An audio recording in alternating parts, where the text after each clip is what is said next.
मुझे मान वारो चीफ सरदार मोहम्मद बश खान महर साहब सागर मुझे बैठियो मीर नूर मोहम्मद खान रुन साहब हाजी जबरदस्त खान महर साहब ॿिया आलमानी बिरादरी जा जेके हिते आयल पाड़े मां जिसकानी बिरादरी जा जेके आयल अस्सलाम वालेकुम जीए फोटो मूंखे ॾाढी ख़ुशी थी आहे त इलाही सालनि खां पोइ इलेक्शन जो माहौल थियो आहे हिन इलाइक़े में ऐं मां सम्झां थो त मां कॾहिं बि कंहिंजी वर्क में न आयो आहियां अॼु चीफ सरदार मोहम्मद बश खान महर जी वर्क में मां पाण हाज़िर थियो आहियां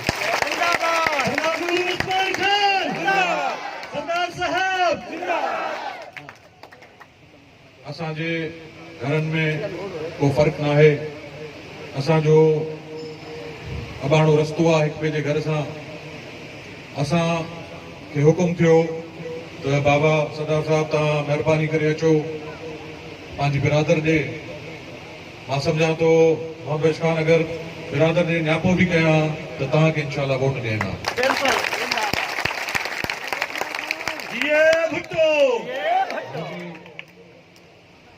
चंद गुज़ारिशात आहिनि इन राज जे हवाले सां आंगड़ तालके में तो 2 आहिनि या 50 आहिनि जेके बि आलमानी आहिनि इनशाला तव्हांखे वोट ॾींदा पर तव्हांखे गुज़ारिश आहे त भारत हुजे खटण खां पोइ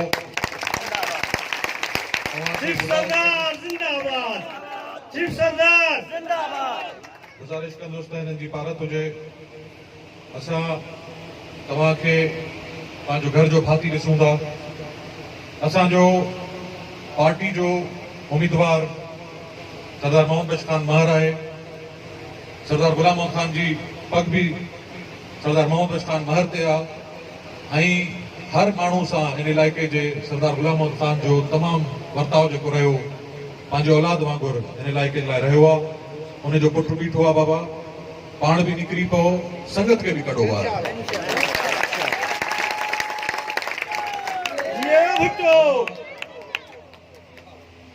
पाकिस्तान पीपल्स पार्टी इलाही फैसला कया आहिनि पर मां सम्झां थो त हे फ़ैसिलो तव्हांखे सरदार मोहम्मद बश खान जे सूरत में हिकिड़ो नौजवान हिन इलाइक़े जी नुमाइंदगी लाइ ॾिनो अथनि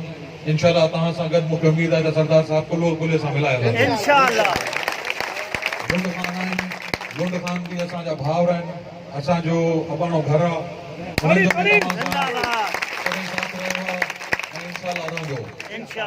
मां उम्मीदवार बि न आहियां ईअं सम्झो मां चाहींदुमि त सरदार मोहम्मद बश खान मां पाण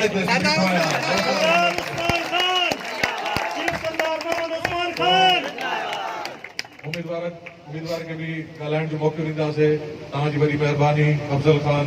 ॿी बिरादरी जेका बि हिते गॾु थी आहे ॿिया पाड़े जा जेके दोस्त हिते गॾु थिया आहिनि तव्हांजी वॾी महिरबानी 18 तारीख़ गाॾियूं पाण करे